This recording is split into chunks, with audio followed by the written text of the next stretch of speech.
Right now, Prime Minister Mark Carney is answering questions from the media. This is happening in Edmonton. Let's go there live right now.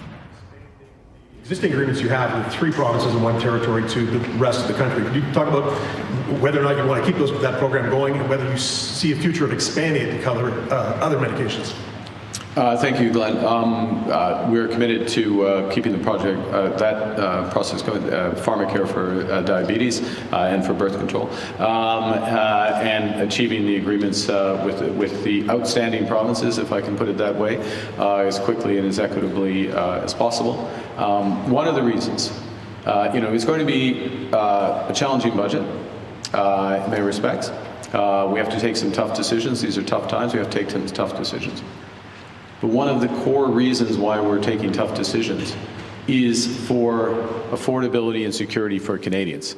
So that means childcare. I know we don't have a childcare agreement yet in Alberta, but that means childcare.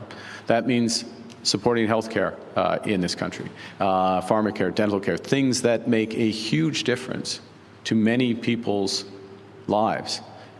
We have to be in control of federal spending so we can continue to support those programs. Those are clear commitments, and we will keep them. Next question, sorry. Next expansion is une autre question. That's a different question. Yeah. Madam. I'm not going to ask that question. Stephanie Lennox, the Global Mail. I'm going to go back to the Today announcement. I wonder if you could talk to us about the money. Prime Minister, who's paying for these? Are any of these projects getting new federal money? How will this financing be set up? Well, thank you very much for that. This is an incredibly important question.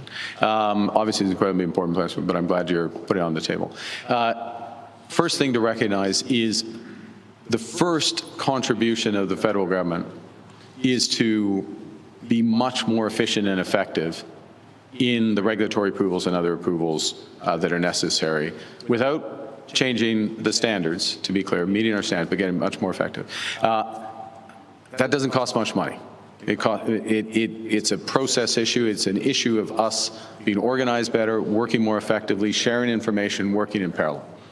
It costs an enormous amount of money for the private sector proponents of these projects, the current situation where they don't know how long it's going to last, and they spend constant years and years. So we get out of the way. Let me put one example on that.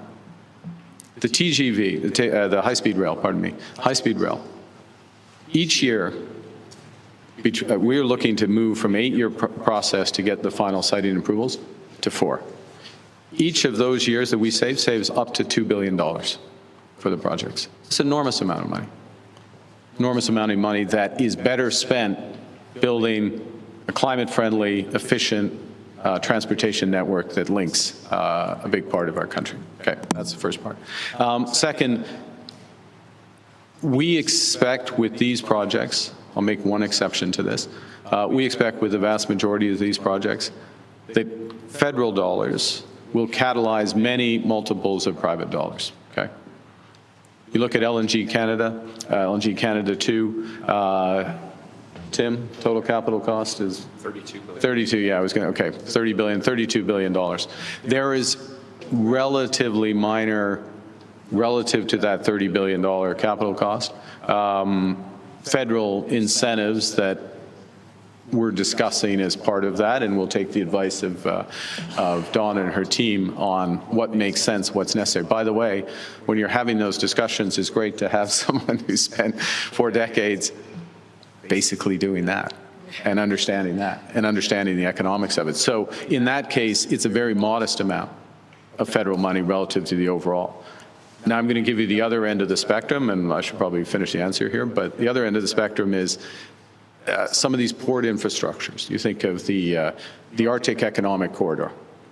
So what we're talking about there, it's an initiative of multiple governments, started the Nunavut government, but also Northwest Territories and some of the prairie provinces.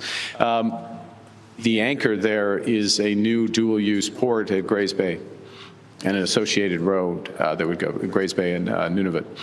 Dual use because it would also have military applications, security applications, as well as commercial. You know, that's kind of the federal government's job, or largely the federal government's job in terms of that port. And so yes, there will be some contributions, and there's ways that we can optimize Certainly when the commercial returns are coming from that, once the private side of that port's up and running, we can get some cash flows from that and monetize. But the military side of that, which also helps unlock this, and some of the other components of that, there'll be more federal dollars involved in that. Exactly the number of federal dollars, the reason I'm not quoting you a figure is we're referring it because we want to work through all of that, and then we want to look at how we can get private contributions through what is unlocked by it. I'll give you, remember I said that was my final example, I'm going to run on.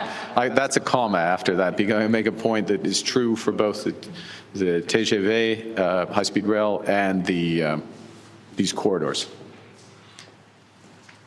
We have the potential to create we help create the possibility of these, but they unlock economic opportunity.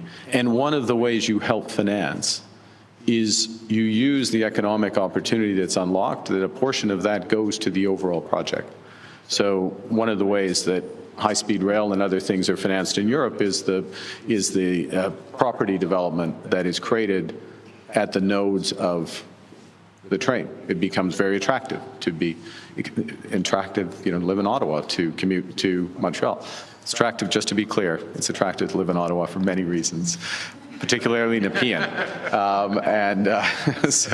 But we have the ability to organize to use those multiple aspects of financing in order to do it. So, but we'll be very clear about the dollars, but the overall answer, it's a bit late, is many multiples of private dollars for the public dollars, because that's how we're getting the true benefit. Next question, please. Sorry. La dernière partie, The last part en ce qui concerne le TGV ou about the TGV, the high-speed train. En ce qui concerne le financement des grands projets. Well, when it comes to the financing of major projects, La réalité va être the idea and the reality is that it will be one federal dollar, one public dollar, 4, 5 multiplied by 5, privé. 4 or more dollars from the private sector.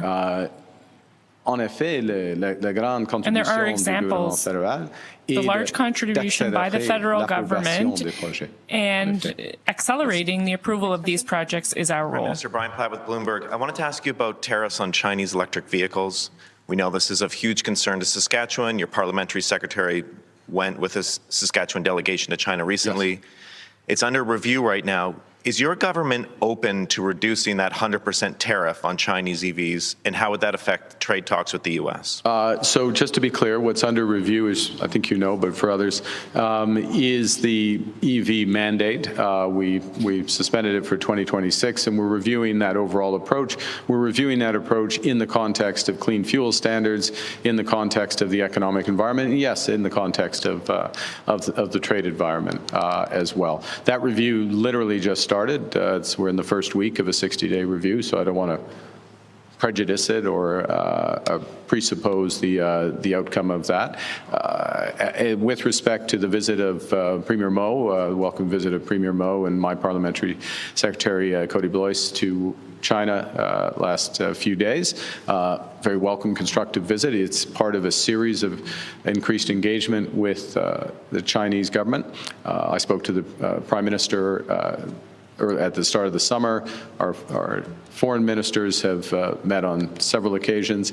Our trade minister has been there. We expect to accelerate and intensify. We're looking to accelerate and intensify those engagement. And of course, the discussions with China will relate to our agricultural products, our fisheries products, their manufacturing products, including vehicles, as part of a broader discussion, but it's too early to say. We'll have time for one last question. Rafi? Good morning, Prime Minister. Rafi Bajikanian, CBC. These future development projects, how much more difficult do you expect them to be to get to the approval process than the ones that are already in your top 5, and why? Yeah, well, I'll answer it this way. I suspect that, I don't just suspect, I'm highly confident that there will be some new projects that will come in when we're in Winnipeg, or just before going to Winnipeg for the Grey Cup. There'll be some new projects that come in that will rise to that level of the five, the projects that are substantially advanced or that the major project office thinks that they can pick up and move them to be to the finish line. There's more of those that are close but not quite there at this point. But I think partly by seeing the scale of our ambition, the speed with which we're moving, how we're being resourced, that the work gets done and there'll be more that come there. So that's the first thing. The second, with respect to those, if I can use my words, so we're talking about the same thing, this transformative strategies, Arctic economic pathways is two examples. There's varying degrees of work that need to be done. There's a lot more that needs to be done on the Arctic Economic and Security Corridor. Then, look, there's a lot of decisions to be made around pathways, but we pretty much know what the decisions are. So it's a question of will and engagement and timing and the plus, actually, I think, to be frank around that. So it depends. It depends on the strategy, it depends on the project. But what we're absolutely clear about is we will dedicate the resources with the intention of moving as rapidly as possible. And that the definition of fast has changed dramatically. This country is open for business. We're moving, we're building big projects for Canadians, for the people behind me.